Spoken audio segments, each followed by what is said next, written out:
L'idea per cui si strappi ogni volta dal nostro territorio, dalla nostra realtà industriale, un pezzetto di quello che è di quelle che sono le potenzialità del nostro paese per portarle altrove non va più bene. È ora di smetterla con questa cosa qui.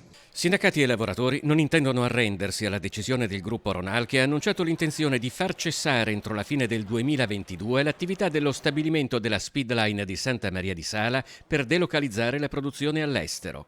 Una decisione che farebbe perdere 600 posti di lavoro diretti e un altro centinaio di indotto. Fimcisl, Fiom CGL ed RSU hanno annunciato che non permetteranno si porti via un pezzo di industria strategica del nostro paese, leader nel comparto dell'automotive.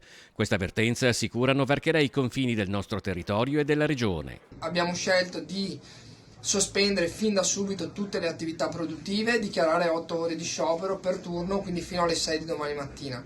La cosa che abbiamo detto al gruppo Ronal è che se la loro intenzione è quella di agire e di utilizzare i prossimi 9 mesi, 12 mesi fino alla fine del 2022 per cessare l'attività e lasciare un lumicino qui a Santa Maria di Sala, è chiaro che su questo non ci troveranno partecipi ad aiutarli a fare questa cosa qua. Secondo l'azienda, l'eccessivo costo di produzione ha portato il gruppo a perdere fatturato negli ultimi 2 anni. La scelta invece è reputata incomprensibile e inaccettabile dai sindacati, che intendono utilizzare il tempo che hanno a disposizione per costruire un'ipotesi industriale diversa. Nei prossimi giorni si attiveranno con le istituzioni locali e con le segreterie nazionali del sindacato. Abbiamo già un tavolo convocato per domani presso la città metropolitana di Venezia col sindaco di Venezia, abbiamo un incontro programmato per giovedì con l'unità di crisi della regione Veneto.